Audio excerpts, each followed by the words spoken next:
Everybody, welcome back to Divulgence. Today, I have joining me author, content creator, researcher, shit poster, Titus Frost. Titus, how you doing, man? So good for you to be here. What's going on? It's great to be here. I'm happy to be here. Thank you. I'm happy to have you here too. So, we've been talking for a while, ever since you put out a recent documentary a couple months ago, I think, on Jeffrey Epstein. About the Jeffrey Epstein client list, called "This List Did Not Write Itself." You can find it on your YouTube channel. I think it's also on Rumble, if I'm not mistaken. So trafficking charges. Can you please start off by telling us why you made it, and just get into a little bit about what it was like making it, because it's a little over 4 hours, 420, give or take. So there's a lot in it, obviously. So yeah, why don't you start there, my friend, please? Yeah, so I've been covering the Epstein case since probably 2008, and I've been trying to expose it for a very long time. So I decided there was no comprehensive documentary that went over the most important aspects of the client list, his intelligence connections, and evidence of what these people did on that island. So I went back through all of the live streams I've done over the years and collected the best evidence out of those, and then compiled that into one documentary with some new stuff that had come out recently, because I felt like the Epstein client list needed to have a proper documentary done. Many people have done books and things of that nature, but there is no singular documentary that covered the most important aspects. And the best evidence at this client list is, involved with intelligence, involved with the banking system, and things of that nature. Fair enough. I mean, obviously, there's so much that goes into Epstein. Obviously, he had so many different connections. He had his hands in so many different, pies, so to speak. Whether it be, all the women or young girls, children that he was abusing, the child trafficking. Whether it be, AI and technology, or all the different sciences that he was interested in. He was always hanging around scientists, making investments into various technologies, always hanging out with various celebrities, Chris Tucker, Kevin Spacey, all those people, politicians, Donald Trump. I guess you can kind of put him under celebrity. And then he became a politician, Bill Clinton. And, the list kind of just goes on. Stephen Hawking, So what was it like making such a detailed documentary that covered so much? Well, it was really hard to try to narrow it down into just 4 hours. That took me going through the different show notes I had and trying to decide which is the most important, which is hard to do. But I think some of the most important aspects of it are the infiltration of critical infrastructure. So people like Bill Gates, heavily connected to this, because Bill Gates was compromised. Since then, the United States has moved a lot of this critical infrastructure into Israel, such as things like the Azure cloud, which is a cloud system that all of our government, like the FBI, has their data in this cloud system now. And now that system is based not in the United States of America anymore, it's in Israel. And groups like the Mossad have been given access to this data, which is giving them access to some of the most critical information in the United States. Things like the FBI cannot run properly anymore because they are being compromised by this network. And you can see this throughout our society. When you're talking about some of the most important aspects of this that are not often covered, you won't see this covered by almost anyone else, is this high-tech infiltration into the United States, where basically every one of our systems, you look at like Office 365, right, for personal use, but there's Government 365 as well, which runs the entire US government. And the main problem with that, people are like, well, Israel is our big ally. Okay, fine. But at the end of the Cold War, 15 million Soviets moved from the Soviet Union into Israel. And now you see Israel's also been giving a lot of weapons to the Chinese. So they're compromised in multiple ways. They're working with China against our best interests. And they've been infiltrated by many people from the Soviet Union, which changed Israel's politics permanently. And now we see things where a lot of various critical infrastructure systems are being compromised by Russian hackers. Well, how are they getting access to that? Well, Microsoft, the core coding is now done in Israel. And on top of that, these other companies that make things like, Intel Inside, that is also Israel Inside. So they have not only access at the programming level, but at the hardware level.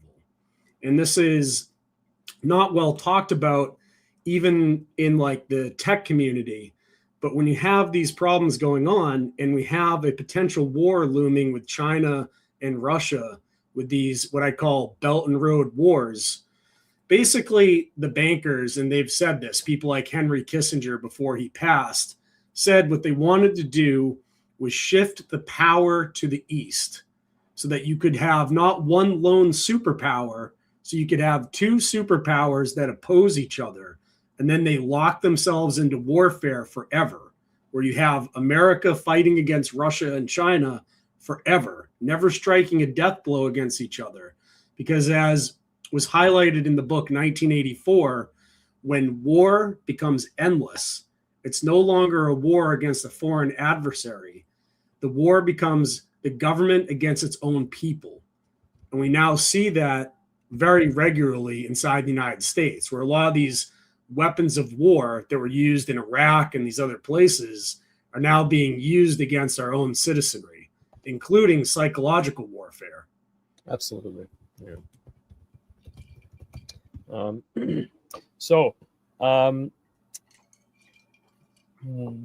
Let's talk about the movie a little bit, the documentary a little bit. So can you walk us through, what, I mean, I know there's a lot to unpack there, but Yep. Just start unpacking some of it for us. Maybe some of the key points, more of the more significant key points. Does it have like how do you break the movie down? Does it have obviously not a plot, but does it have kind of structure, or does it kind of? I mean, I've watched some of it, but like obviously it's really there's a lot there, right? Yeah, so I tried to lay out the intelligence ties first. So some of the things like the State Department Bronco having the same tail number as one of the helicopters used by Jeffrey Epstein. And this ties back to a company called DynCorp. DynCorp is notorious for being involved in child abuse allegations in places like Afghanistan with I believe it's called the Kunduz Dancing Boy or something like that. But basically, DynCorp has been caught doing human trafficking in countries like Bosnia and these other countries where Jeffrey Epstein at the same time was gathering victims for his high-level clientele. And during that time, he was operating a helicopter that had the exact same tail number as a DynCorp licensed state Bronco, which ties with the Department of State. Wow. The likelihood of this is impossible to happen by chance. So these are hard connections that I've documented in this, such as that one. Another one that's very important is Ehud Barak, who is Prime Minister of Israel, and a lot more information has come out about his connections to the Jeffrey Epstein clientele list after I published the documentary, such as he was torturing Virginia Giuffre. Ehud Barak recommended to Harvey Weinstein to use a company called Black Cube. Black Cube is a private security company, whatever, but it's all made up of ex-Mossad agents, people that literally ran the Mossad or worked in IDF, and they've been used to harass American citizens inside the United States. So you have a foreign quasi-intelligence corporation that is not American, but they're being used by high-level clients of Jeffrey Epstein to harass American citizens inside the United States. And our FBI has done absolutely nothing to protect American citizens from this foreign corporation. Jesus, that's wild. Like I said, he's got his hands in so many fucking pies. How many and which intelligence agencies do you suspect that he was a part of or working with?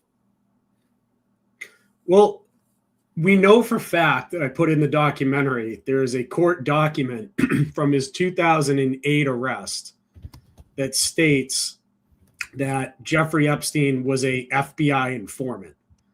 Comes out of a court document that had to do with his plea agreement.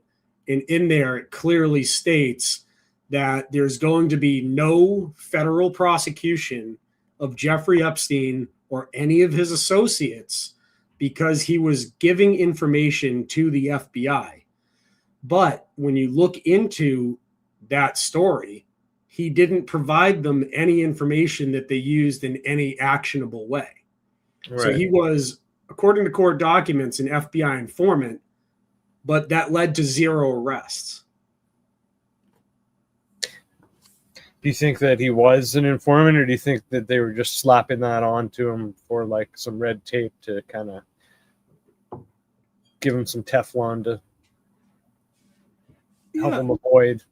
I think Alex Acosta came out and said that he was told to not pursue the investigation further because of the intelligence connection ties. So, I mean, to me, it's not unlikely. Have you ever heard Kathy Griggs, I believe her name is, who was a whistleblower?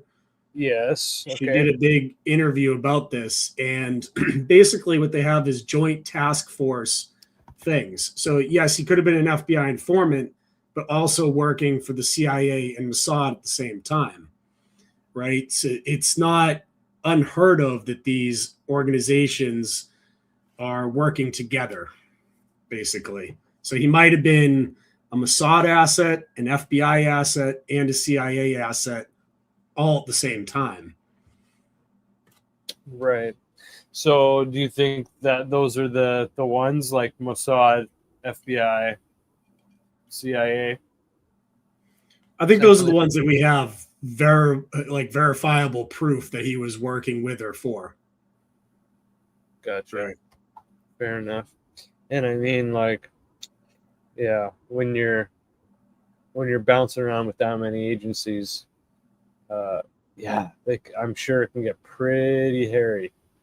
But at the same time, I mean, he could probably, and obviously did, just walk on water, right? Did whatever the fuck he wanted. He had obviously so much money. He was just essentially, in one way or another, given all this money to do whatever he wanted with. Does your research go into how he got some of his money and how he was making money? I know we know about the Lex Wexner. He was a client, but I mean, we don't know about too many actual clients in the sense of clients that were, income streams for him, in the sense that he could make money working with these clients, not clients that he was, flying around on the Lolita or bringing to the island, to. Yeah. have sex with young girls. Yeah, I mean, the thing is, you don't know for sure, but we do know Leslie Wexner was 100% involved in this. And that's why I drove to Leslie Wexner's house and knocked on his front door and asked if he would like to discuss this with me. And I got no answer. So the thing is, no journalists have done this.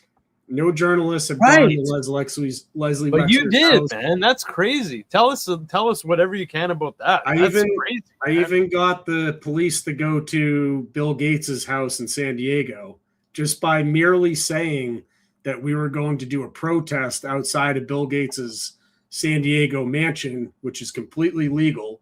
You can stand on the public sidewalk outside. The liberals do this all the time to people they don't like. And by that, I got the San Diego police to go and sit outside Bill Gates's house for a couple of days when they thought I was going to show up. Now, I did go to Leslie Wexner's house and knock on his front door. This is what has to be done. We have to start holding these people accountable if our system is not going to do it for us.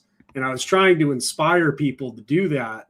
I even went to Bill Gates's house during Corona because he was so heavily involved with that. Another thing I did was during Corona, we went down to Dr. Fauci's office and we set up a lemonade stand in front of his office so that we could be like, well, if you're going to shut people down, we'll come set up our business on your front step, you know? And his whole claim at that time was they were all working 24/7 to cure whatever, but we were there and there wasn't anyone there because it was a Saturday, you know? So we have to start holding these people accountable. They're just human beings. I know they call themselves elite or whatever, but they're not. They're just people. And they have to understand that a lot of us know what they've been up to. We know how evil they are. I mean, these people were abusing children. And still everyone's like, oh, yeah, we know about Epstein, but let's just, you know, get on with our lives and stuff because everyone's so busy just trying to make ends meet. But at some point, someone has to stand up to these people, or a lot of us do, and hold them accountable. So I gave people a 4-hour-long documentary, which I know I can't even watch it all in one sitting. Okay. The point wasn't to make it entertaining or anything like that. It's a reference document for people to use. All the show notes are there. So even if you don't watch the whole thing, you can go to the show notes and be like, oh, here's the court document that says he's an FBI informant. Here is, you know, the emails from Ehud Barak. Here is, right? So like what I wanted to do is make something so that people could have the evidence in one place that they could go, look, this is a problem that hasn't been addressed properly, and here's all the evidence, right? Yeah, absolutely, man. And that's how I see it too. So, and I think it's great that you've done that. And I also think it's just, I mean, I guess in ways it's not all that surprising. But it is kind of surprising that, you know, at least in the States, you know, the good portion of everyone haven't just like stood up and said like enough is enough. You know, I don't know what that would look like, but, you know, Trump is just able to, and other people are able to just, you know, when they're asked questions, just talk it away. Or, you know, say that the reporter's stupid or ugly or a pig for asking about it. But I don't know, man. You'd think that there'd just be some serious pressure. I mean, you know, little kids, their lives were ruined. I mean, some committed suicide, I believe. I don't know the numbers, but regardless, how many lives were ruined, and some of them are still trying to pick their lives back up, and they're still just getting kicked around by the courts, by the politicians in their actions and how they handle this situation, you know. Yeah, I mean, in terms of that, like these people disappeared a lot of their victims. So I regularly visit St. Thomas. My grandparents used to have a house there, and when I go there, I've talked to, like, I met the person who is working in the air traffic control tower there just randomly at a bar. And what they told me was Epstein would park, they would come off the plane with all of these girls that were listed as like 21 on the flight manifest, but they would obviously be a lot younger, a lot of them from Eastern Europe or Asia. And they would all go to the island. Not a lot of them would come back. There wouldn't be a lot of people leaving on the plane. Really? And then I also talked to one of his boat mechanics, and Jeffrey Epstein had a boat that was a power boat. And I've put this out in videos, not in the documentary, but the power boat he had originally had 2-stroke engines on it, which are a lot heavier. And he wanted it to run quieter. So they put 4-stroke engines on the back of the boat. When they did that, the boat started to ride really high in the bow. So what they did is they filled the bow of the boat with cement to make it level out while it drove. But the boat mechanic noticed that over time, that cement started to disappear in chunks, right? And basically, you can put 2 and 2 together. Lots of people went missing. Lots of his victims have never been seen again. Jeffrey Epstein's island is very close to what's known as the Puerto Rican Trench, which is one of the deepest trenches in the ocean in the entire world. There's only a couple of these. One of them's like the Mariana Trench. So it wouldn't take a long boat ride in a power boat to get there, or to get to very deep water from St. Thomas. And you attach some cement to someone and they're gone. Jesus, man. Crazy. That, you know what, man? That's one part that I didn't think about for a long time. The girls that went to the island and straight up just never came back. And it should be easy for the FBI to investigate because it's a U.S. territory, and they have the flight manifests. So they know how many people went to the island, and they know how many people left, right? Because the only airport they were pretty much using is the one at St. Thomas. And it should be an easy math number to go figure out for anyone with the authority to subpoena that type of information. But it's never been done, right? Is it, how honest are pilots? Pilots are the ones that fill out the manifests, right? Yes, it would have been like Nadia Marchenkova, who would have been one of the ones filling out that flight manifest. And she is currently running a company called Aviloop, which I included in the documentary.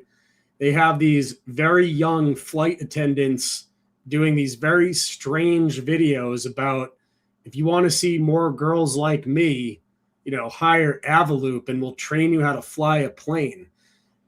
Aviloop is founded out of Mark Epstein's apartment in New York City, which is Jeffrey Epstein's brother. Jeffrey Epstein's brother also inherited the vast majority of Jeffrey Epstein's estate. And he even got a tax refund worth hundreds of millions of dollars. Mark Epstein is never been investigated. He's still out there running this Aviloop company, and the government's giving him hundreds of millions of dollars in tax refunds, right? They allowed the estate of Jeffrey Epstein to be transferred to Mark Epstein. I mean, it would be pretty hard to miss that type of connection for any sort of federal investigation if there ever actually was one, right? Right. Yeah, man.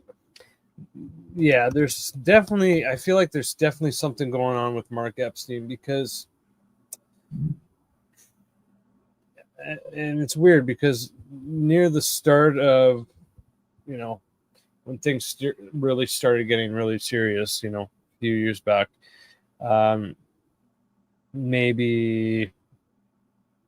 probably like when he was put away, and definitely right after he died, you heard a lot more about and from Mark Epstein, and you kind of were being given the impression, not just from him, that like he's just this random, distant brother that Epstein had, and he's not really involved in anything that that Jeffrey's got going on. But now it seems like he's pretty involved into some of the stuff that he was doing. Now you tell me he's running this airline kind of company, and it's just got this like sexual twist to it. It just makes you think, right? Like, what the hell's going on there? Yeah, it's very, very, very strange. And all the money. Yeah. Along with the whole Ghislaine Maxwell thing, I don't know if you've seen what's going on with her, but she's been given the royal treatment in prison. She's allowed to have like a puppy, Oh, I didn't hear about the puppy. She's in Club Fed, basically. Right. She's not serving hard time at all. And she's not even in prison for like 1 million years, which she should be. She's been involved in countless numbers of human trafficking cases and likely murder on top of that. I mean, you have victims like Virginia Giuffre who are now dead that clearly said she abused her, and there's court documents out there naming people from the victims, straight up naming like 19 different people. None of them have been indicted. It's Kash Patel, the FBI have come out and said there is no client list. Right. They're just trying to pin this like they do. This is not the first time this ring has been caught. They were caught during the Franklin Credit Union scandal, which is known as the conspiracy of silence. They were caught during what I call pie fence, so that you don't get censored.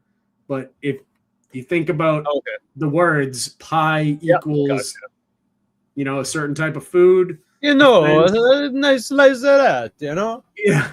A fence is also known as a gate type thing, you know what I'm saying? Oh, for sure. But if you look at that, there's multiple connections, direct connections between them. For example, Linda Rothschild, who was pictured with James Alefantis and David Brock. If you listen to Alan Dershowitz, who's one of the main culprits of this Epstein thing and was also Jeffrey Epstein's lawyer, he said that he was introduced to Jeffrey Epstein by Linda Rothschild. So there's direct connections between all these things, along with Arpad Busan, who is directly connected to the Marc Dutroux ring, which was out of Belgium. And that was another conspiracy of high-level politicians, and they tried to blame the entire thing on one serial killer, Marc Dutroux. But this thing keeps popping up.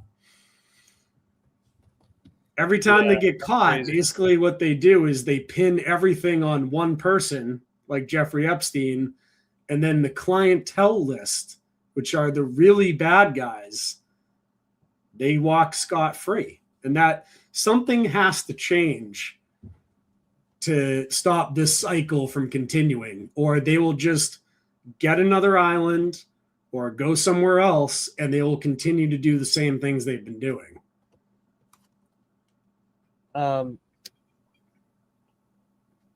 Do you think that, just like what's his name, Lawrence E. King Jr. from the Franklin scandal, you just kind of, what you're saying kind of reminds me of him. Like, he kind of got hit and or was well known to be with something going on. He's, when people think of it now, he's the face of it, so to speak. You don't think of some of the other outliers in the story, but everyone else kind of, other than a few maybe, kind of walked free or just were never really known. So I mean, is that kind of like an Epstein scenario as well, or are they kind of similar scenarios? And are there other Epsteins out there, in the sense that they're the person to get caught and everyone else is kind of safe? And I mean, it's kind of a classic scenario, right, where you snuff them out and then everyone else is safe, right? But in this case, it's just like a worldwide scale and scandal. Yeah, I mean, it happens regularly. There's a great series called Programmed to Kill, which goes over how a lot of these serial killers were involved in similar type things. And in a lot of those cases, there was multiple people involved, but the only person you ever hear about is the serial killer themselves. Right. There's another series called The Clown and the Candyman, which goes over one of these serial killers, and multiple people had access to his house. So it clearly, what they like to do is every time they get caught, they pin it on like a Jeffrey Epstein, and then the clientele list goes away. And that's because the intelligence agencies are doing this to blackmail people, right? And they're doing it to blackmail people on behalf not of like the US citizen. This is on behalf of a banking cartel, which is why banks like Deutsche Bank, Wells Fargo, all these big, huge banks that are tied into Jeffrey Epstein, none of them ever went to jail for allowing Jeffrey Epstein to use their banks to traffic money. JP Morgan Chase got hit with huge fines for allowing Jeffrey Epstein to bank with them, and they completely turned a blind eye to everything he was doing. Now, do you really think that the fine means anything to a big bank that made countless money on Epstein and was able to use Epstein to continue to control society? I mean, our Federal Reserve banking system currently is sucking money out of the entire country. And where are the bankers putting that money? Are you seeing cities in America be built up to made look better? No, they're investing all of that money into the Belt and Road system. Cities like Astana, Dubai, Shanghai, and they're building that up so that we can end up in endless war against these countries so that they can take more of our rights away. Because, as I said, when war becomes endless, it's not a war against China. It's a war against us, the average citizen. And they just keep using these situations to take our rights away. Then they blackmail the politicians that do it. And society just continues to get worse and worse and worse. And inflation continues to go up and up and up. But you never hear anyone talk about this stuff, right? Donald Trump and Elon Musk, they ran a large part on stopping inflation. Elon Musk was talking all about the Federal Reserve Bank. As soon as they get into office, you haven't heard anything about that. And all you hear now about is the Epstein ring and how Donald Trump is connected to that. Right. It's just a way to control people, right? So that you never get an honest discussion in America about the Federal Reserve Bank. Like, we don't get that, even though that's what affects people on an everyday basis, is the fact that they go to the grocery store and they can't afford anything because, everything is so insane now. And the only way that's ever going to get fixed is if we have a honest discussion about that. And we never get that because all we ever get in the elections are puppets of these banks. And all these puppets, when you look into them, they're all tied into stuff like the Epstein ring, right?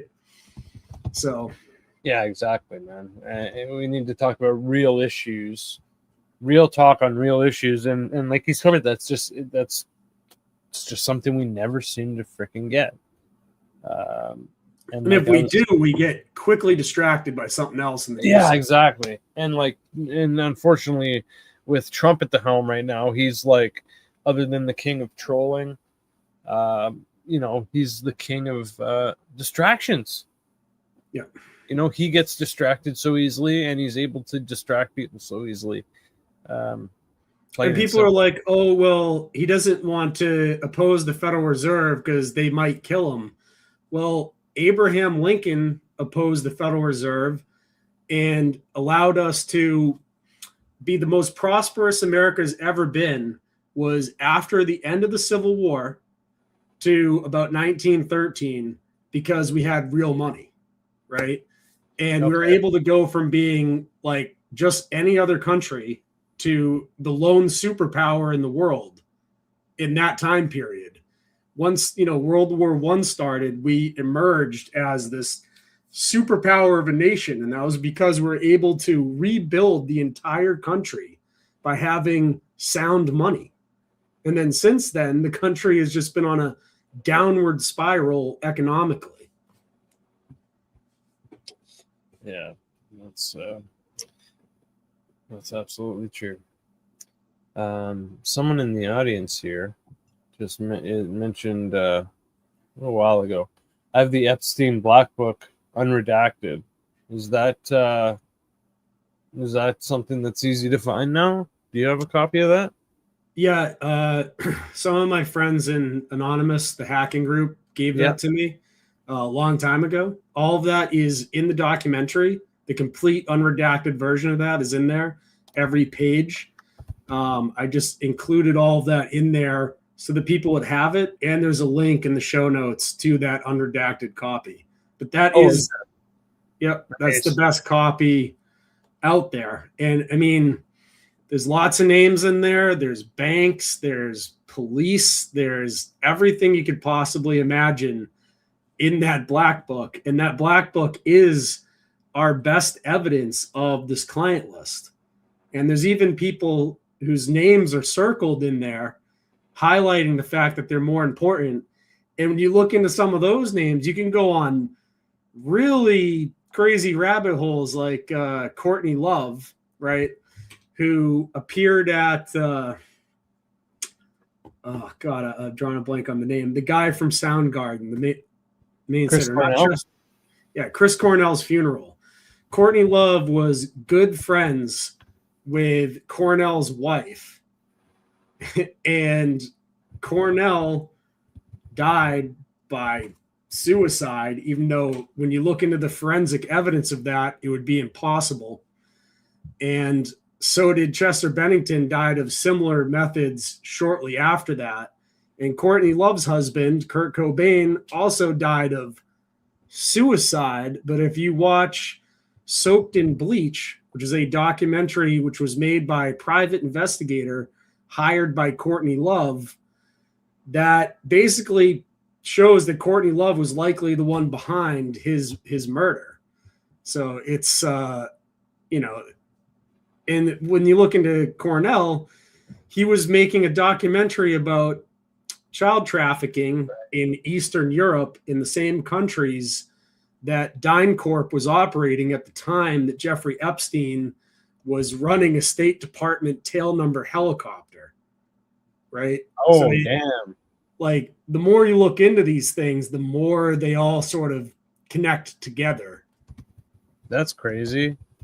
And obviously he was doing it with Chester Bennington, wasn't he? Yep. And of course, we know what happened to him, right? Yeah, and it's really sad because it seemed like the Chester Bennington guy was a pretty good guy. Like, one of the last videos of him was him hanging out with his kids, and he seemed like he really loved his children, and then he ends up dead. I mean, they're robbing these nice people from their own children, from the rest of us. I've had acquaintances that aren't with us anymore, so it's not a wonderful world to live in, but you can't have any fear. That's the one thing is, like, I made documentaries such as like the Hillary Clinton body count list in the past, and people are like, aren't you scared to put that kind of stuff out? And it's like, well, no, because the Bible says have no fear 365 times in it, one for every day of your life. So the same mentality I have when I'm out skiing, looking down like a triple black diamond or a double black diamond, the same mentality I have when looking at any of these topics is just go for it, full send it. Good for you, man. Fuck yeah.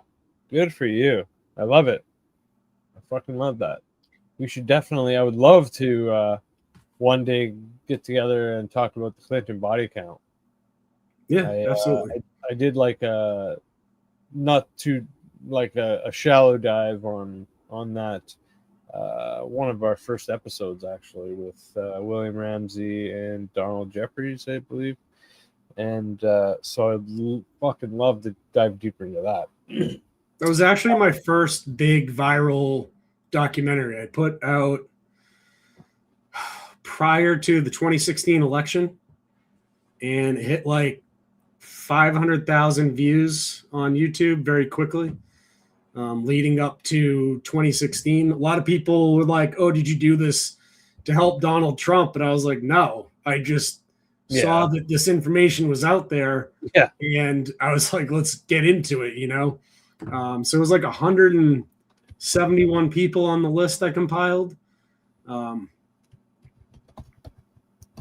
But yeah, I mean, they're all tied in with the same ring because Bill Clinton, and this is the crazy thing about Bill Clinton, is he went to Jeffrey Epstein's island 26 times on the flight manifests. But those flight manifests only cover the years 2001 to 2003. Oh my God. I didn't even realize that. So he's probably flown on there like probably over 100 times. I mean, yeah, no one knows because it's only 2 years and the island was operating since like the 80s. Where's all the other flight logs? They just haven't been found or they haven't been released? Is that? Yeah, we don't have them. Okay. You know, they're somewhere in the Epstein unreleased files from the government. So. I wonder, like, how much worse can the flight logs get? Right? Holy shit. Yeah. I mean, Donald Trump is on the flight logs as well. But he flew from Florida to New York, and on the same flight was Donald Trump's children.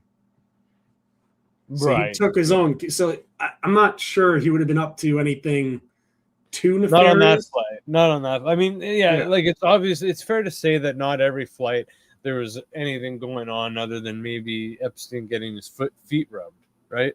Yeah.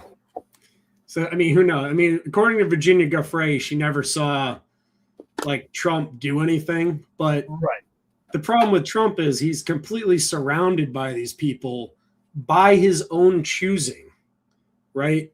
Like when he first became president, he named Steven Feinberg, who is the head of Cerberus, which is the company that owns DynCorp, to be his like director of national intelligence. You know what I'm saying? Like, he didn't have to do that. Yeah. He's also got that guy that was, I can't remember his name, but he was Jeffrey Epstein's direct neighbor. And you can see him all the time in the current administration, kind of like leaning over Trump's shoulder, like that guy from, not Lord of the Rings. Oh, yeah, it is Lord of the Rings, right? The Wormwood guy or whatever, who's like leaning into the king's ear, kind of controlling him through like these people are all around Trump by his own choosing. And that's my main problem with Trump is he hasn't like gotten away from the Epstein ring. He's appointed them into his own cabinet. Yeah. He's made a lot of weird choices like that. It's weird the people that he assigns. And it's not just him, but it's weird. It's just weird how some of these people get into politics so quickly and rise to stardom so quickly. It's really odd. Or like Mike Cernovich, for example. Here's another great example of someone in alt media that has been praised for trying to get the Epstein files released. But Mike Cernovich, if you look into the documentation, the victims of Jeffrey Epstein did not want Cernovich to have the files released because Mike Cernovich's plea to have the files released was an exact copy of his mentor, Alan Dershowitz's plea to have the files released. And basically what they were trying to do was not release the files. They wanted to release the names of the victims. They wanted the Jane Does that had testified against Epstein to be named publicly so that Alan Dershowitz and crew could go and harass the victims of Jeffrey Epstein into silence. And Mike Cernovich also wanted the Jane Does to pay for this. He requested that they pay to have their own names released to the public. The guy is and he's been praised as one of these people that has helped, try to get the truth out there. But in fact, he is Alan Dershowitz's protege, and he's working on his behalf. And that's not me saying this. That's in the court filings from the victims themselves, right? So it's crazy. Like I enjoy watching. Personally, I actually enjoy watching Piers Morgan because he has a lot of people on there. Sometimes the conversations get interesting and heated, and sometimes you get some good entertainment. I don't mind Piers. And Alan Dershowitz goes on there quite a bit. Usually to talk about Epstein. Usually to talk about Epstein. I don't watch Pierce. I've just seen clips of him. Like I saw Tucker Carlson, and they were dropping the F slur. Yeah, that was a Tucker episode. That was a pretty good episode. They talked about London and stuff, but Tucker's not too bad. He can get silly sometimes. But yeah, Alan Dershowitz is always talking about like release the files, release them all, release them all, release them all, release them all. And telling judge, let me speak, right? Because he's got an order on him that he can't a ban that he can't talk, right? He's being muted. So well, according to multiple victims, he's one of the abusers. So you can either believe Alan or you can believe the victims. I'd prefer to believe the victims, especially Virginia Giuffre, who's is there multiple victims other than Virginia that have mentioned Dershowitz? Yeah, you can go pull up the documents in the documentary I put out. He's been named along with other people by other victims. Damn, interesting. But they're Jane Does, right? So they're not publicly known yet.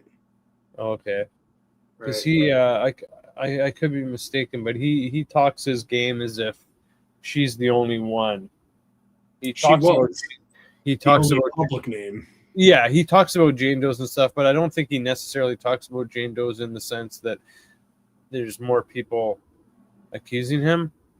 Again, I could be wrong, but yeah, he always talks about how, Virginia dropped it. She misidentified me, blah, blah, blah.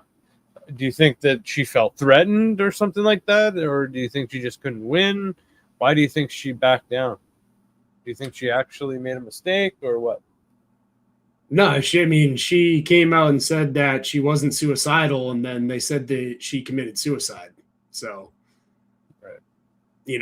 I don't think she also had kids and stuff. I mean, these are very, very powerful people, and they've disappeared a lot of their victims.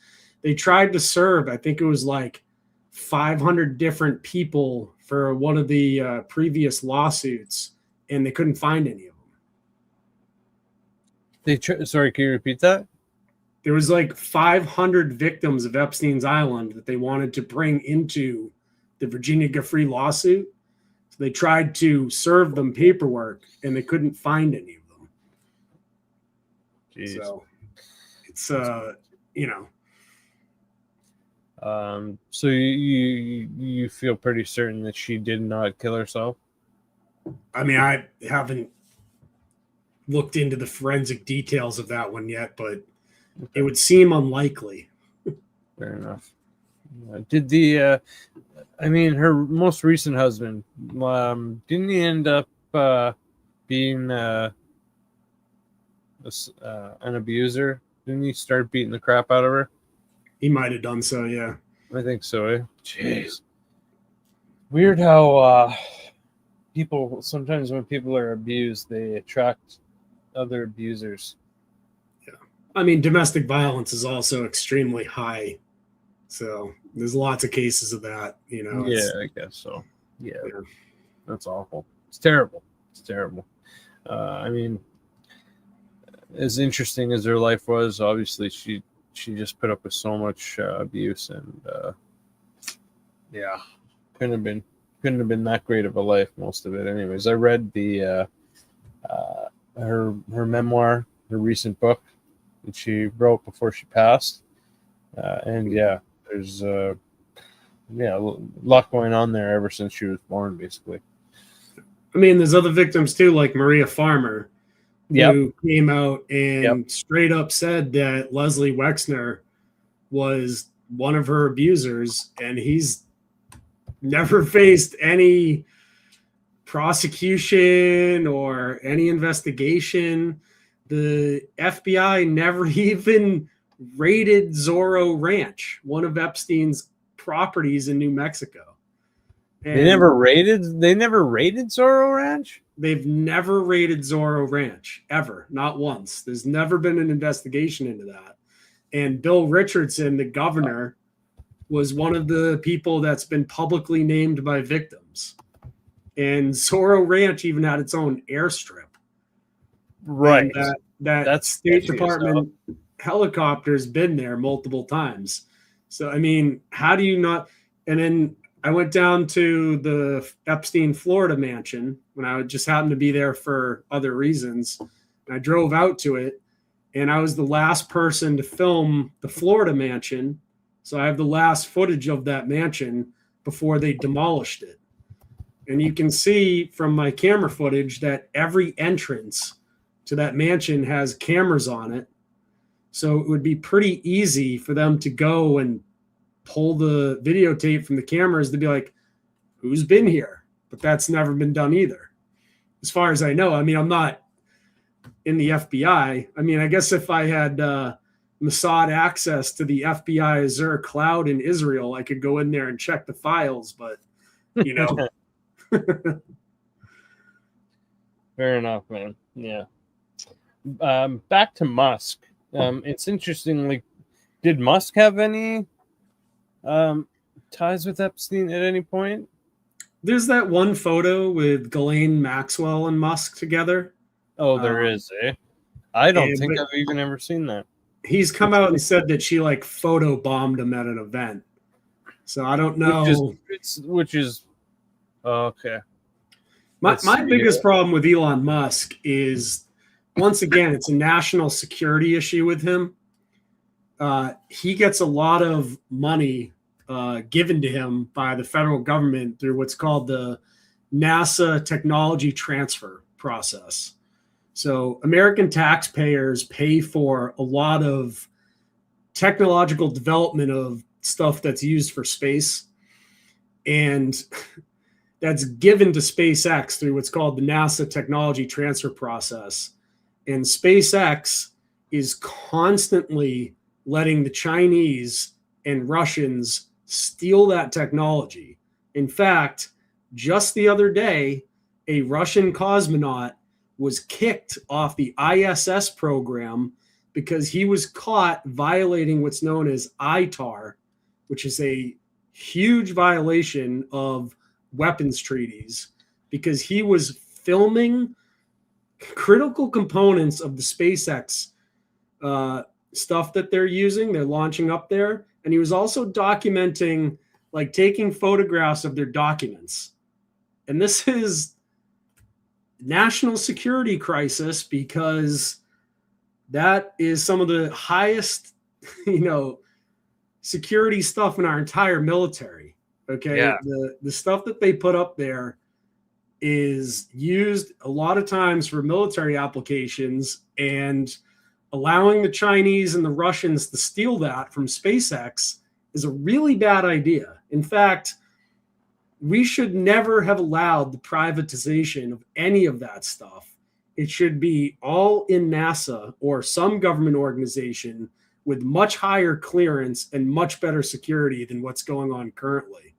But this is the game that's constantly played, which is these big defense contractors, they allow their stuff to be stolen by the Chinese and the Russians so that they can go back to Congress and be like, oh, well, China now has a F-22, so we need billions and billions of more dollars to develop the next generation fighter so we can stay ahead of China and Russia.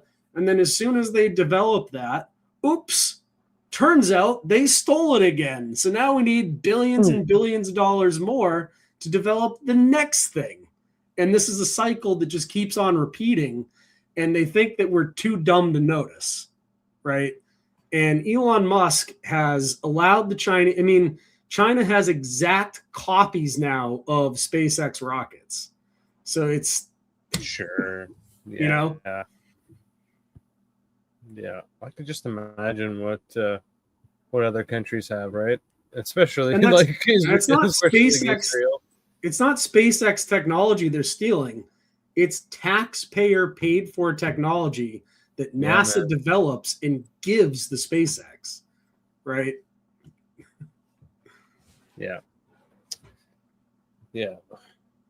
I'd love it'd be wild to And even tell if you don't believe in space, like you think space is fake or gay or whatever, yeah. it's still your tax money they're stealing. Yeah, Like, I was just gonna say, like, if you basically tell people to show people everywhere that their tax dollars go, like, in all the interesting avenues that goes into, not just like this goes into healthcare, this goes into military or defense or whatever, or this goes into the road, and this goes into it would blow a lot of people's minds because it just gets sometimes it gets just blown ridiculously, or sometimes it gets put on the most strangest, or sometimes like seemingly illegal or immoral things, right? yeah. It's a mess. It's a big mess, and that goes back to what we were talking about like real talk on real issues. People just they don't bring it up. My thought on politicians is that either you go in because you're corrupt, or you go in and then you're corrupted, and you can't really move up or stay there long without playing ball, right? Yeah. And if you not only don't play ball, but try playing a different game, you sometimes might get killed, right? Yeah. I now kind of wonder if, like, one of the reasons they shut down Epstein Island is because deep fakes and AI has gotten so good that they don't even need to, like, run a blackmail op anymore. They could just create a video of some politician with, like, underage people and be like, if you don't do what we say, we'll just put this video out there and the public will think it's real. You know what I mean? Right. Like, who knows? Right. I don't know where, because I haven't heard of any new, like, Epstein Island popping up yet, other than maybe Richard Branson's island over there, where he's had, like, the NXIVM cult has had, like, multiple parties on his island and stuff like that. And once again, Richard Branson's heavily connected to the Epstein ring and the NXIVM cult and all these different things. Can you talk about those connections with Epstein a little bit, Titus? Yeah, I mean, he's named in the documentation. So he's one of the people that has been to the island. He's in the flight logs. He's in the Epstein blacklist. So those are the things there. He's also friends with people like Nygaard and Bill Gates, so, I mean, and he's been at the NXIVM parties on his island. And if you look into that, that's connected to the Bronfmans, and the Bronfmans are, once again, Edgar Bronfman. They're all in the Epstein blacklist. So it's all like one big group of people that constantly get caught but never held accountable. And who's Bronfman again? He's a billionaire that runs things like Seagram's. It's like a liquor company, right? Yep. Gotcha. But his daughter was arrested for running the NXIVM cult, which was doing things like running childcare centers that are all over the world. And, they were branding Hollywood stars like Allison Mack with actual, like, branding marks on their skin and stuff like that. Right. Claire Bronfman. I totally forgot. Forgot. That's his daughter right there. And, Hillary Clinton was honored during, she honored Edgar Bronfman during one of her speeches. So, I mean, it's one big group, It's one big club. We're just not a part of it. Yeah, exactly. Absolutely, my friend. We're part of a different club, I guess. Yeah, wild connections. The connections are wild, man.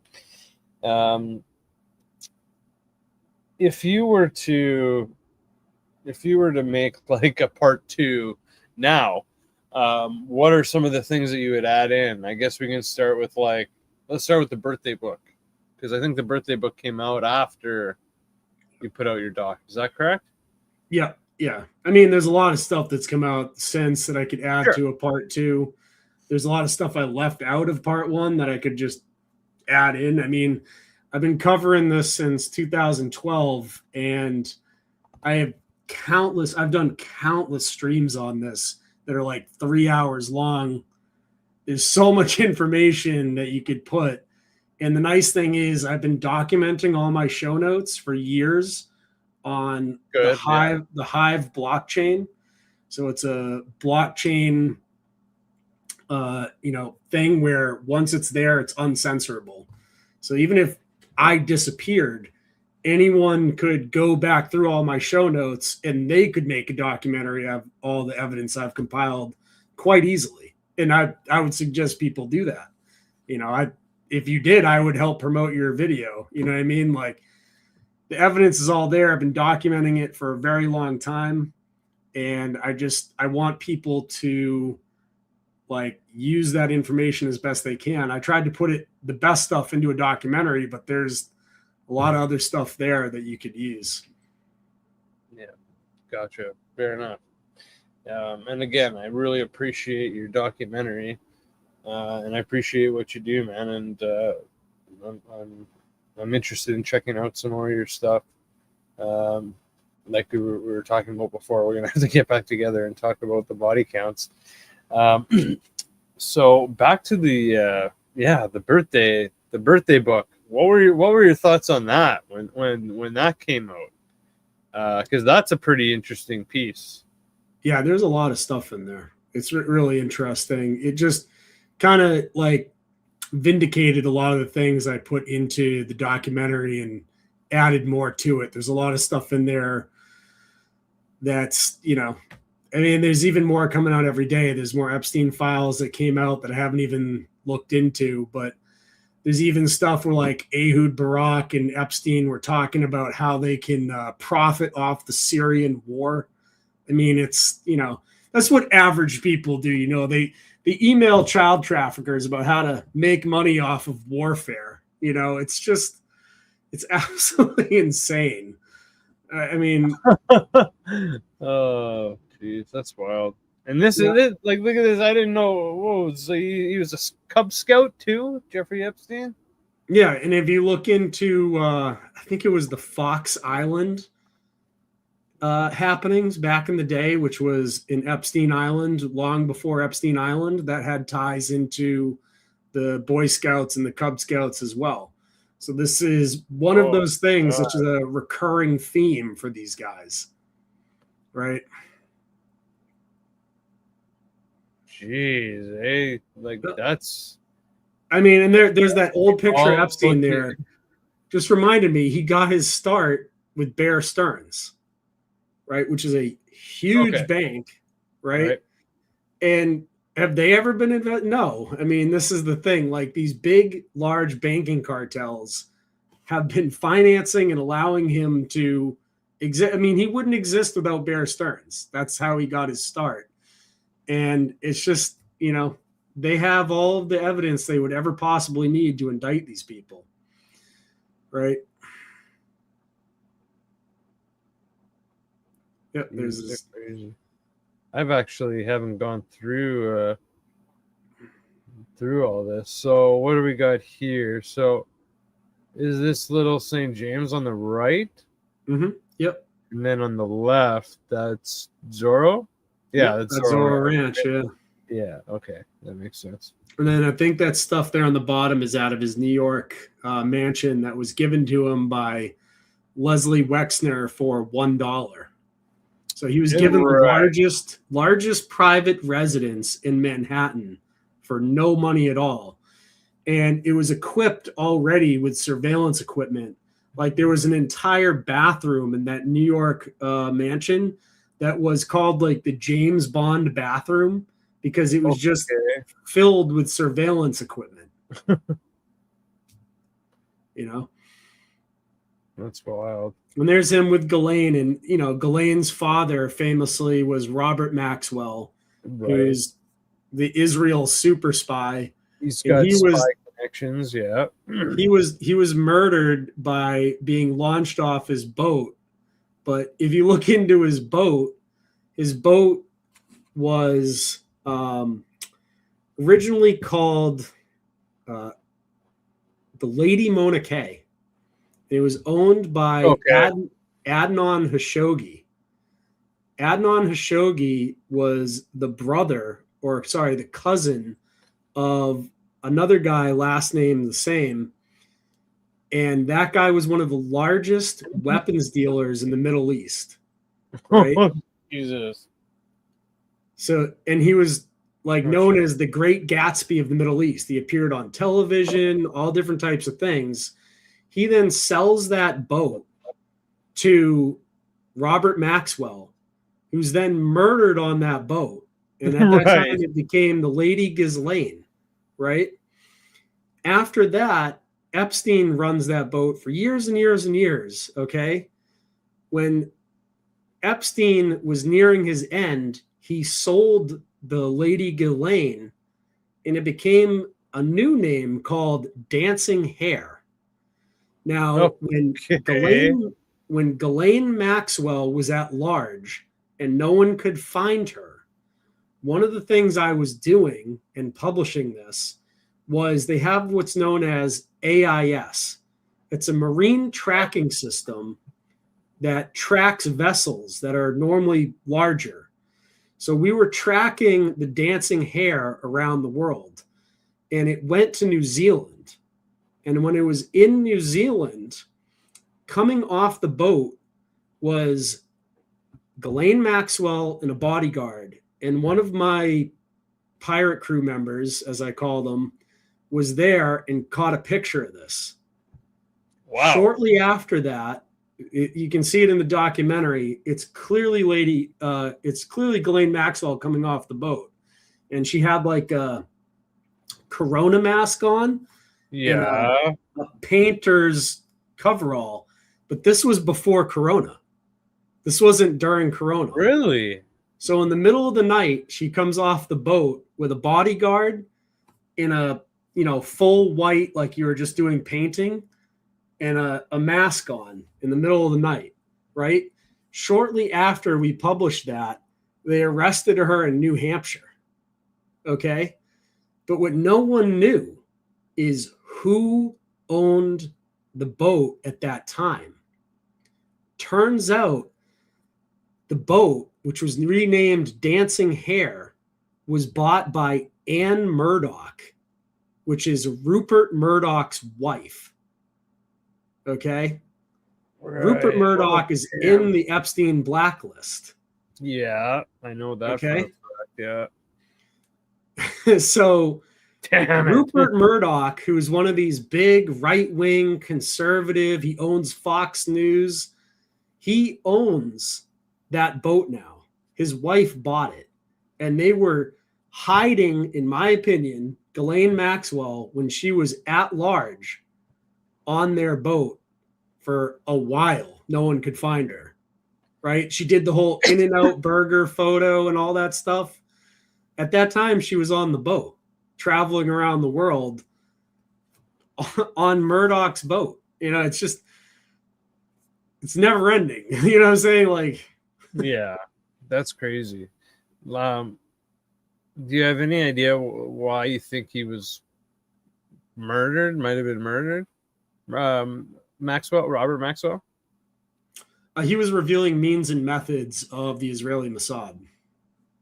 There's a book titled The Assassination of Robert Maxwell. Goes into great detail on this. But if you start revealing means and methods of intelligence agencies, that's when they come and get rid of you. So it's the one thing they can't allow to get out there. That's why you haven't seen any real investigation of this. Hey, man, this is quite the birthday book, man. Yeah, there's even that letter in there from Donald Trump in the birthday book Yeah, right here's there. the Trump Yeah. one. Yeah, that one's kind of odd. Yeah, I it's mean, really they're weird. I mean, a lot of them are kind of odd, and it's. Do you know when the birthday book was from? Was it from like the 80s? I'm not sure when it's from. I don't It's want got to give the almost like wrong an date. 80s kind of vibe to it. Like they're probably all blown out on cocaine and yeah, drawing tits and It would have more juice to it if it was after the 2008 arrest in Florida than if it was from before. like if it was written then. Yeah, like these letters and things are from after 2008 when he became a known criminal, than before. For sure, man. That would just be. But the thing with that is that's not even really fair because everyone knew what was going on. Like when I used to go down to the Caribbean before 2008, I've been going there my whole life. I was born in 85. Everyone knew what that island was. Everyone down there knew what was going on. And it was like a running joke by the locals about what was happening there. So it's not like the people that were writing him these letters wouldn't have known. But it gives them less leeway if it was after 2008, because then it's like a documented thing. He's already been convicted. You know what I'm saying? Yeah, like they think we're stupid. Like obviously they know what's going on. Like look at this one. It looks like a freaking child drew this one. Probably did. Like that's ridiculous. Like I wonder whose child that is. Yeah. But yeah, I mean, like whose child is or whose parents are getting their child to draw a picture to go in this birthday book with all this sexual criminal innuendos and just explicit material and just it's obviously a pretty adult vibe. Like I don't know why a child would be involved in it, other than the fact that a lot of them are probably into being intimate with them. Yeah. So look at these ones. Like they're all blacked out. Like, do you think that's one of the reasons why that's taken so long? Because we gotta redact so many names and do safety checks, and it's all about what names can be released in the sense of like victims and making sure victims are safe and stuff like that. Or what do you think's? I think they're just trying to drag it out so that people forget and move on to the next thing. They were just hoping that people will give up on this. And like Donald Trump said, he was like, "Oh, people are still talking about that." That's what they think, right? Like they're just like, if it goes on long enough, people will just forget, right? Yeah, I mean, I feel like this one, people are just gonna. There's never going to be any investigation of this because the FBI has already come out and told everyone they've investigated it, and there is no client list. I mean, they're never going to do anything about it. So they can't walk it back, right? I mean, they've walked so many things back in the past, but yeah. I mean, a lot of people are getting pretty pissed off about it, right? Like, what do you think about? Do you think this is really affecting Trump's base, his mega base? Yeah, I think it is because, but I don't think he cares because he's not up for re-election, right? Yeah, I guess so, right? I mean, obviously he's been trolling about running again or whatever, or him being VP, or him or Vance, taking over and then Trump taking over, or in some ways just having a continued Trump presidencies, right? But yeah, the bottom line is that himself, he doesn't have to worry about getting elected. So Yeah. It's crazy. Well, that's the birthday book. That's wild. What are your? Do you go much into the Prince Andrew story and stuff on Prince Andrew? Yeah. I mean, I covered Prince Andrew just because he's obviously like a funny subject. Right. But when you really think about Prince Andrew, what, like, there's so many more important people in that list of people that have been named. Why has so much focus been on Prince Andrew?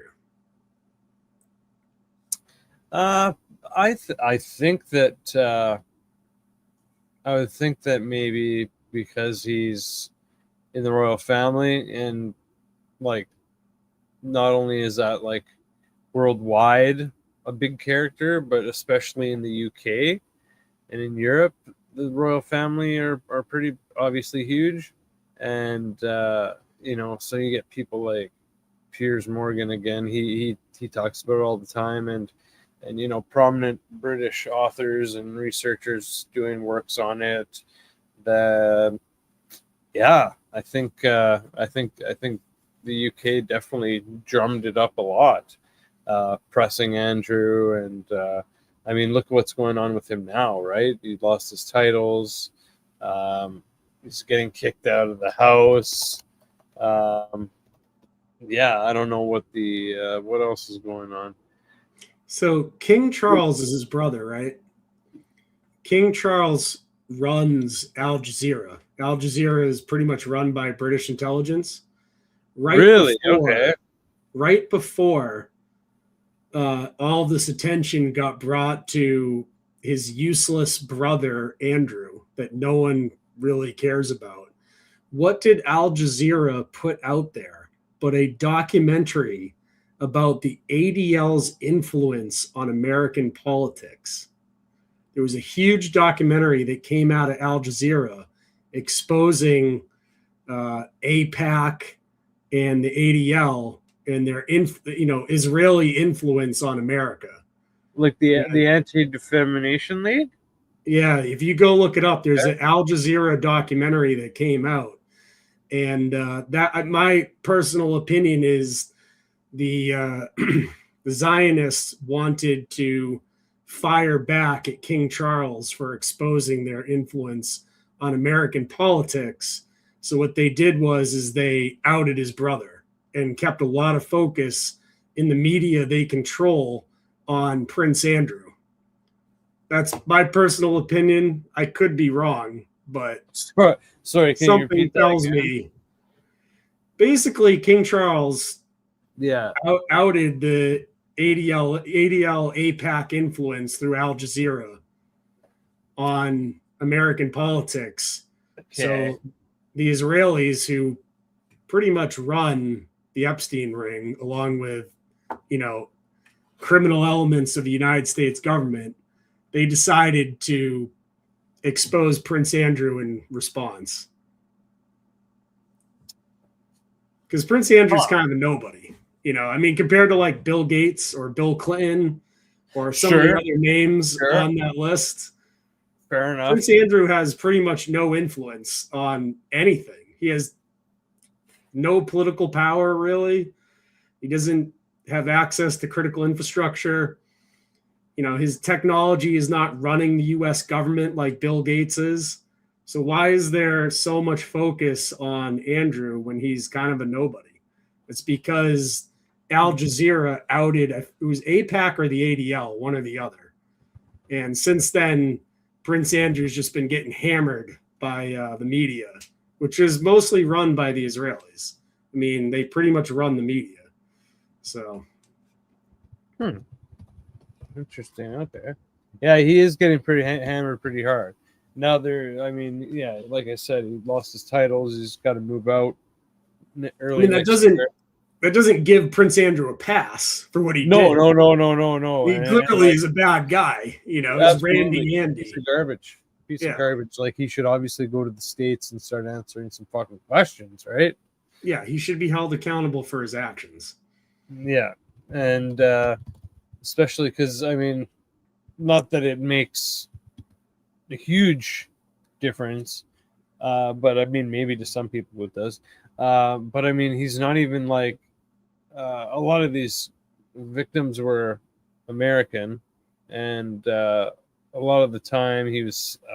I could be wrong, but it appears that a lot of the time he was in America visiting Epstein and abusing these girls, allegedly, and it's like, he comes to this country and is just breaking all these fucking laws and abusing girls, and it's like, fuck you, buddy. Like, I don't give a shit if you're a prince. Like, yeah, it's ridiculous. And they even have the photo of him, and he's trying to say the photo wasn't real and all this nonsense. I don't sweat and this bullshit, and like, I don't even like to party, actually. I don't even like to really dance.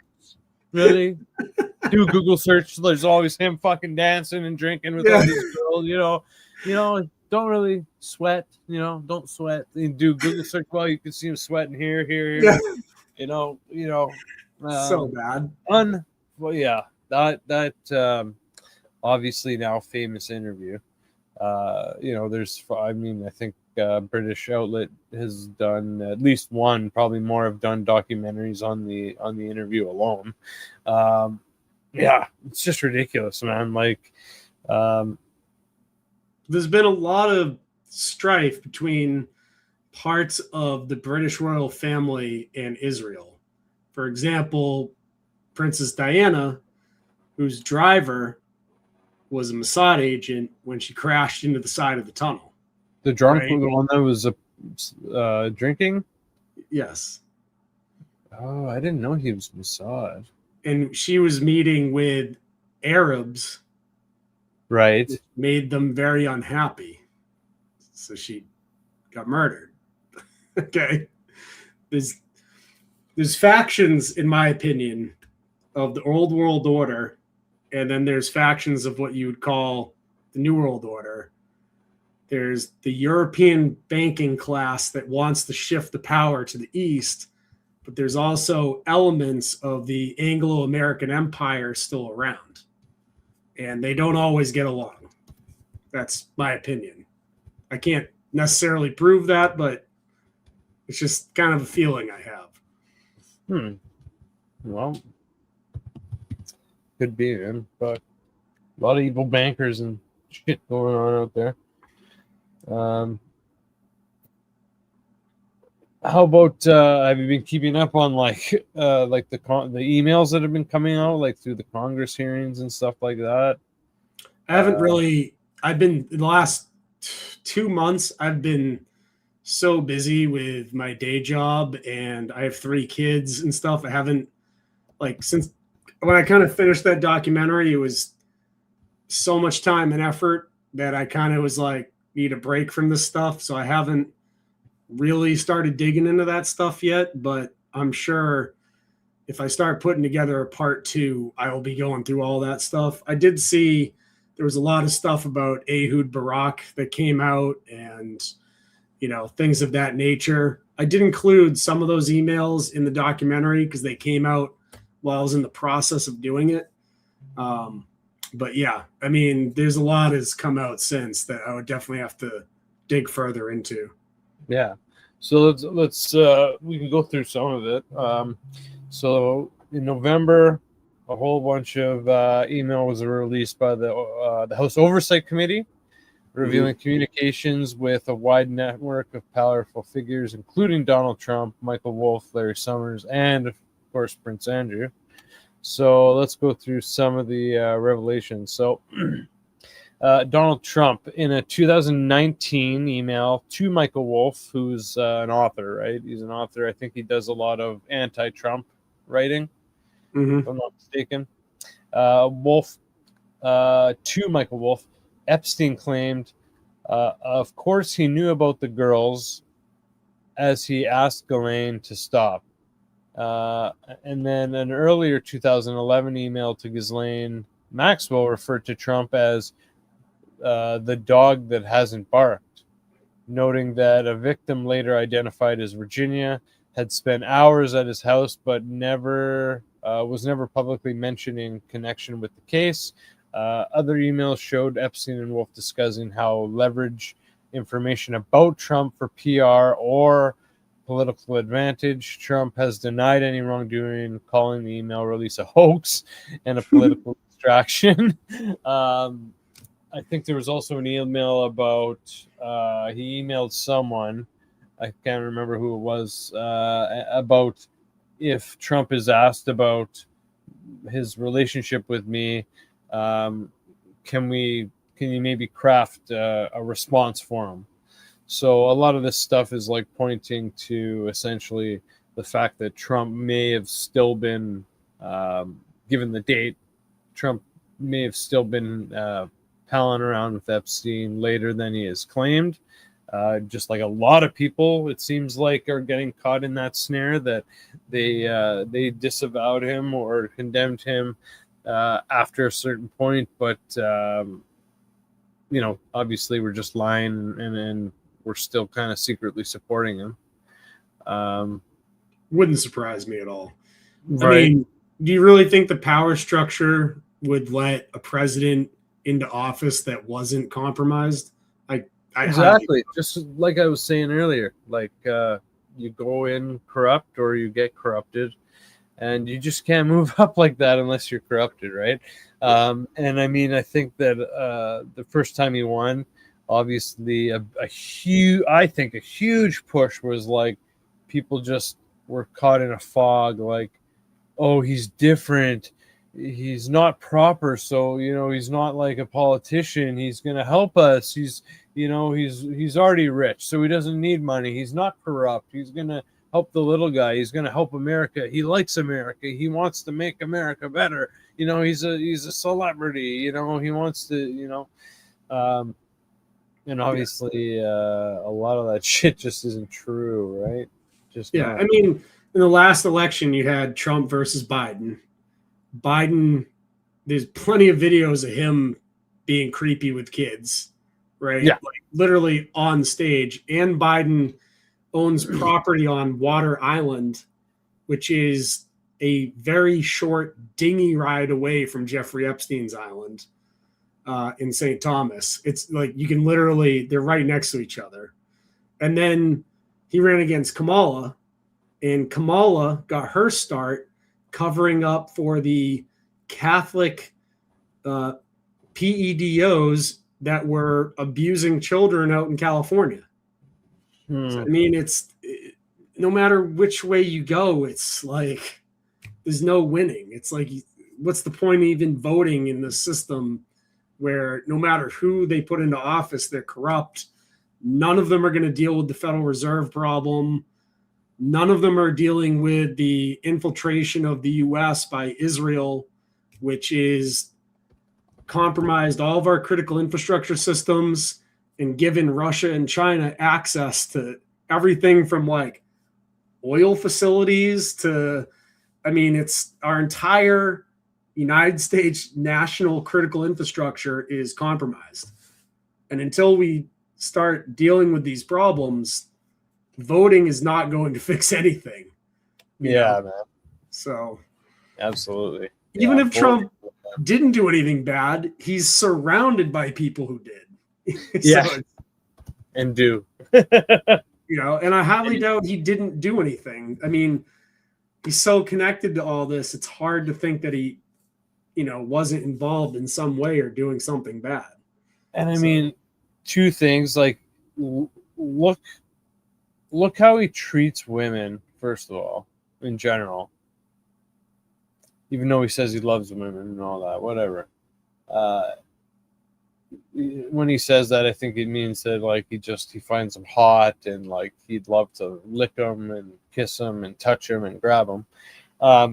And second of all, I mean, just think of that specific situation related to how he treats women, about the interview where he's talking about how you can just grab them by the pussy, right? So, I mean,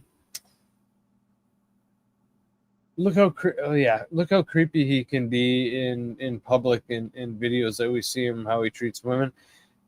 I could just imagine him like in a private setting where it's known that, you know, there's sex, not only a lot of sex going around, but that's essentially why these girls are here, or to sleep with Jeffrey's friends. So he's probably going to be flirting with them anyway. So, I mean, obviously, you know, and these girls want to keep Jeffrey Epstein happy.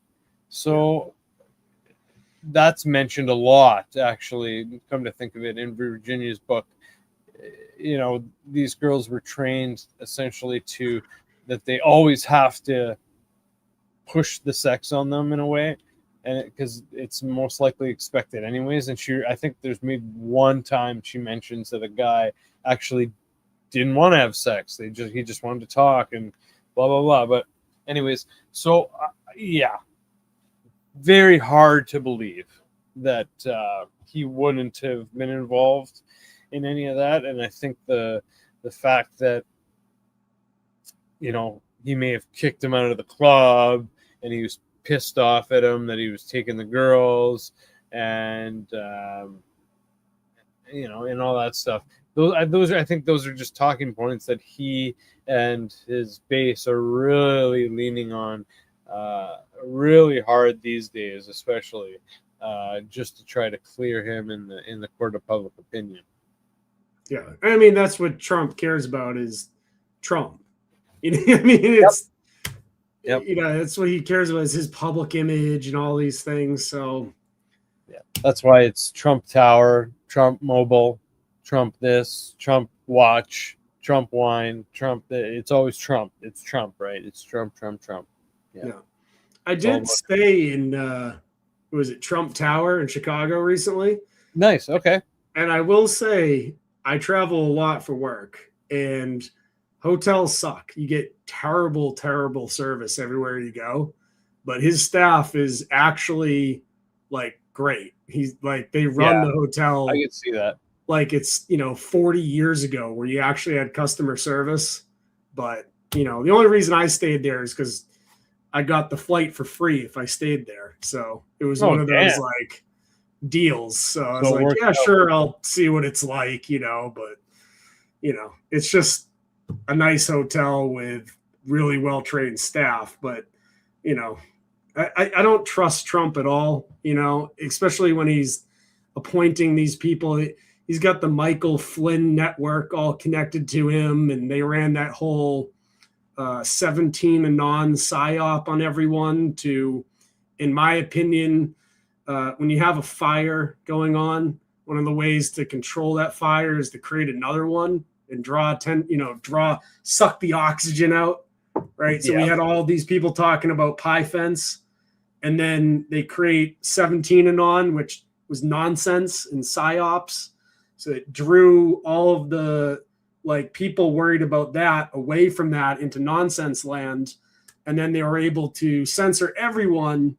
Like me, I got taken out with all the 17 Anon channels, even though I was opposed to that. Right. And they were like, oh, well, because you make videos about that, you're one of them. I'm like, no. Yeah. I'm debunking it. Yeah. Like you know, a lot of people got caught up in that, unfortunately, even if they were, you know, moderate or leaning to the opposite side, even if they were just making content about it. Yeah, like yourself, they got wrapped up in it because you know, they just don't want the topic talked about in general. Yeah, and they were able to delete my original channel because of that. And that was really 5 years ago, and I just got it back like a week or two ago. So I had like a 42,000 subscriber channel that they wiped out, and I got launched into obscurity. No one even knew I existed anymore for 5 years. And now they've given it back to me, but now it's like no one cares because no one's watching it anymore, because they just, when they really don't like someone, what they do is they silence you and they don't talk about you, right? They don't give you the Nick Fuentes treatment where they silence you and then talk about you a lot, right? What they do is they just silence you and you vanish. That's how it really works, okay? In my opinion. Again, I can't prove that, but it seems to be the case. No, I can. That tracks. That definitely tracks.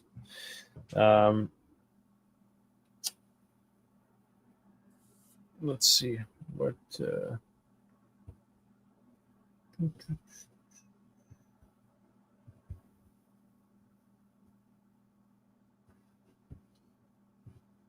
Oh, here we go.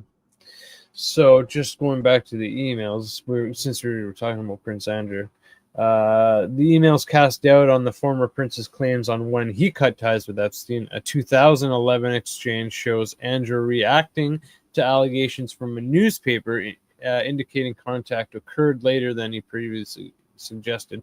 Epstein also wrote an email suggesting a photo of Andrew and accuser Virginia Giuffre was real, like you said, right? Yeah.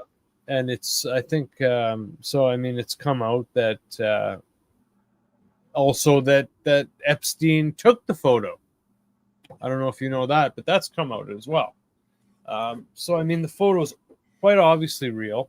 I think we already knew that, right? But I mean, Andrew is 100% just more people guilty. should know it now, anyways. Yeah, I mean, Andrew flew all the way to New York to meet with Epstein to quote unquote break up with him.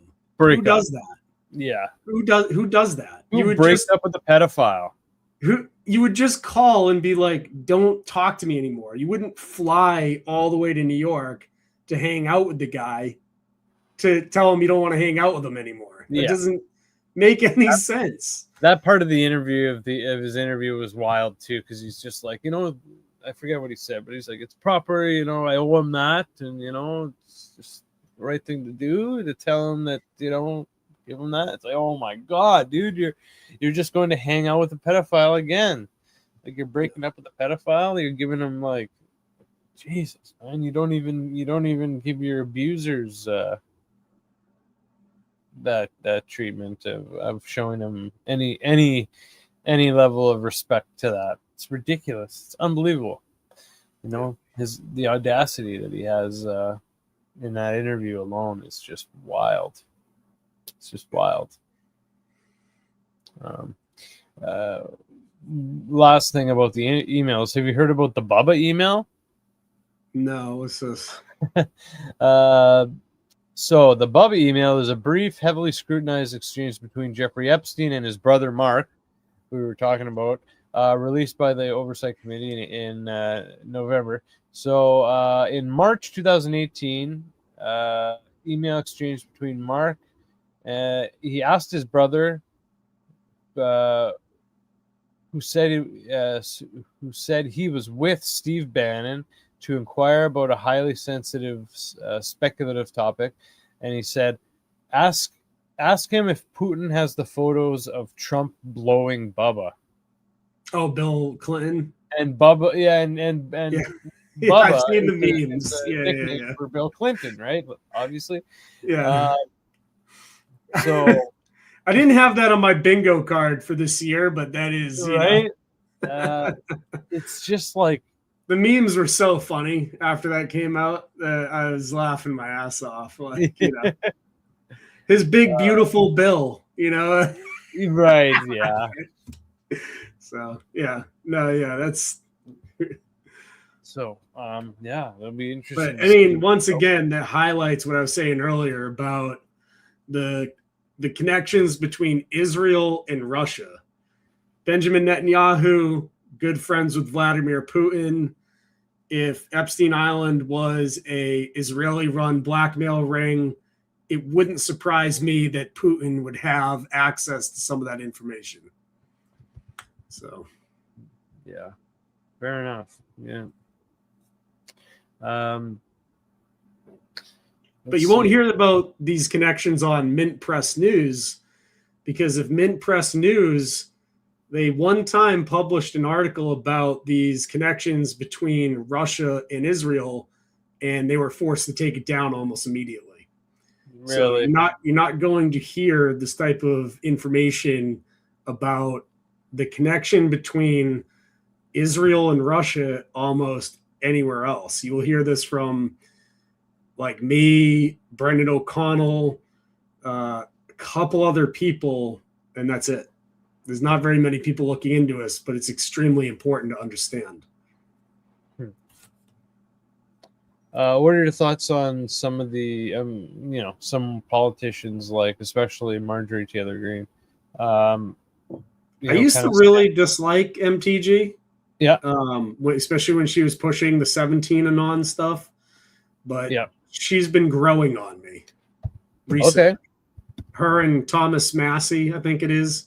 They both seem to be more on our side than they were in the past, but I don't know enough about their platform to be like, oh yeah. I mean, I've just pretty much given up on all politicians. So yeah, as opposed to like Kash Patel and Dan Bongino, who just flopped, right? A lot of people feel that they were just bringing horse to water and not giving it a drink, right? I mean, one of my hacker friends who broke into Comet's website, gave a lot of that information to Dan Bongino, and he did nothing with it. So, really? Yeah. I've never liked Dan Bongino. And obviously you don't have to get into what's in there unless you're able to, whatever you can. But obviously there was stuff that was, needless to say, incriminating. Yeah, it was reported to DCMPD, Detective Marcus Stevens, and they handed that off to FBI agent Daniel Godin, I think his name was, or something like that. It's in my film on that whole thing, and they gaslit us for months, and they never did anything with it. But there was 9 different servers that were sharing information, and they were selling illegal material of underage people for Bitcoin. And that was all given to the FBI with how to get to the information, and they never acted on it. And then shortly after that, a dude walked into the place with an assault rifle, shot one bullet through a door, and it hit a computer hard drive. Yes. Okay. I mean, fuck yeah, man. I don't know what to tell everyone, but that's what happened. So here's another thing I wanted to get into. I don't know how new all these pictures are, but we got some apparently newer photos of some of his houses released, and there's a couple things that I noted. Let's see. So I don't know. This looks like a different. I think I've seen maybe this chalkboard, but I think I've seen another chalkboard as well. Are you familiar with anything going on with what's being depicted on these chalkboards? No, but it just looks like typical nonsense. Yeah. Power, deception. Yeah. I think there's another one where it has, I think, a little bit more going on, but I don't know. And then this one's interesting. I think it's kind of like I don't know if you've seen this, but it's like a dental chair. Mm-hmm. Yeah, I covered the dental chair thing in my documentary. Oh, did you? Okay, can you talk about that a little bit? They tried to claim that the dentist chair was installed after Jeffrey Epstein was dating a woman that was a dentist. Okay. But if you actually look into the chair, it's from years prior to that. Oh. So really, I'm not sure what it was there for. I would speculate some form of torture. Yeah. But I don't know for sure. So it's very, very, very strange. And there's never been any. I mean, these people are very wealthy. You really think that they're having dentistry done at Epstein's property? That doesn't even make sense. Like, these people are typically probably have a buttload of money, or he's giving them money to get the dental treatment done. So, yeah, I don't see why. I mean, I recently had an implant put in, and that was pretty much akin to torture. So I can't even imagine the type of pain you would have if you were actually trying to torture someone. So, I mean, dentistry work is horrendous. My wife's British and she's scared to death of the dentist. So, oh shit, man. Yeah, well, fair enough, man. I mean, like, and I mean, it's like, it's pretty much the same thing as going to a doctor, right? Like, why would you wouldn't want to just, would you go to some doctor for like some sort of minor invasive surgery or some sort of invasive procedure or something at Epstein's house? Like, that sounds fucking ridiculous. Yeah, it's insane. I highly doubt they were doing standard dentistry in that chair. Dental torture like the Marathon Man, says Frank Sidebottom. Yeah, oh, that's a great movie. I don't know if you've seen The Marathon Man with Dustin Hoffman. But oh man, the one of the he's like put in a chair, and one of the bad guys like takes a dentist drill and it's just like drilling into his teeth, and like they do a pretty good job of making you like feel his pain, and it's like, oh yeah, it's pretty bad. Dustin Hoffman and Laurence Olivier, Roy Schneider. Yeah, great movie. And yeah, fuck, that'd be crazy. So I don't know. Maybe he was doing some torture there. That'd be pretty nuts. But yeah, like what's I mean, Ehud Barak was torturing Virginia Giuffre, according to the documents. So maybe some of his clientele like to torture people that way. Who knows? Do you know how? Do you know how? I think because I think I'm gonna have to.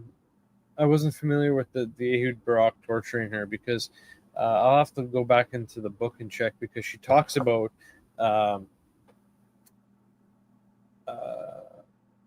one of her abusers that Epstein gives her to, and he treats her so bad and roughs her up so bad and everything that, she goes to Epstein and asks, please don't make me see him again. I don't want to see him ever again. And, he kind of just says like, that's life, baby. Life is tough, kind of thing. Can you get into that a little bit?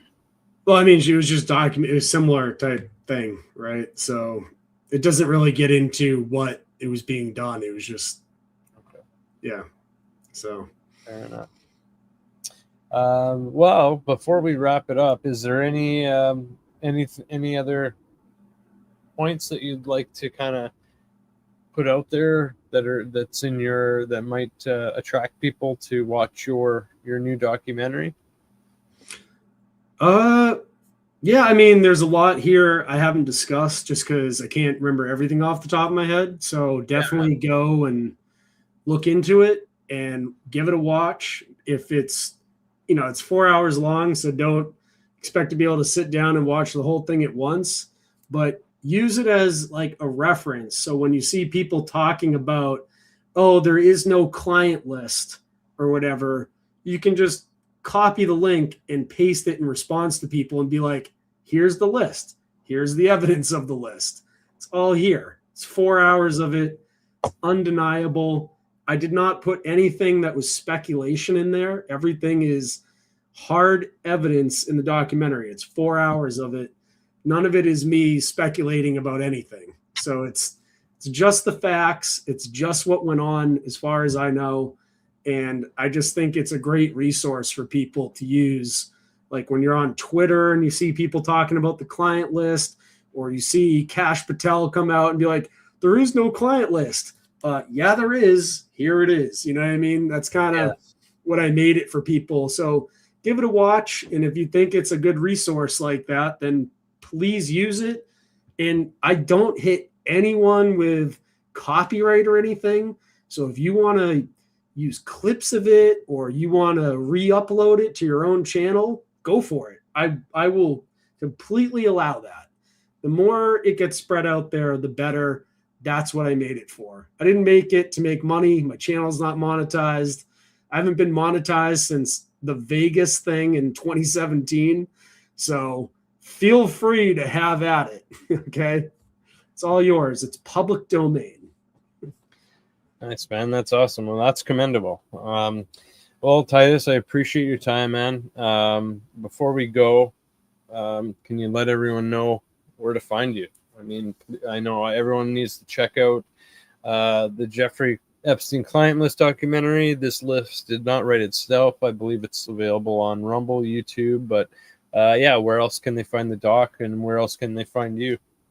Yeah, so I'm on like every platform out there. You just type in Titus Frost and I should pop up. That's like my backup channel, Titus Frost 1984. They just gave me back recently. We do like some live streams for fun, like meme wars and stuff like that, just to keep things light, give people some laughs. But I do try to do like news streams and stuff like that, covering these types of things. And if people have intel for me or anything like that, I'm always open, and just hit me up. I'm on Twitter at Imperator Truth, Titus Frost at Imperator Truth on there. So more than happy to work with people and gather evidence, and we can all kind of crowdsource this type of stuff together.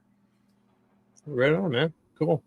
Well, thanks again for your time, man. We'll definitely have to get you back sometime, especially if we're doing like some group discussions or panel discussions. That would be a lot of fun. Thanks to everyone in the audience, all the listeners, watchers, people in the chat.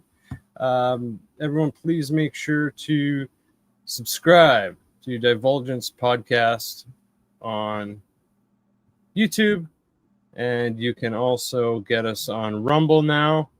We're going to be going live on Rumble now. You can get you can watch the podcast live on Rumble now, as well as YouTube, and we're also on X live now. So you can check it out at a few more places live, and you can get the episodes a few more places live, and you can obviously get the audio episodes wherever you get your podcasts. So yeah, stay safe, everyone out there. And Titus, again, I appreciate it. Thanks so much for your time, buddy. Thank you so much for having me. I really appreciate it.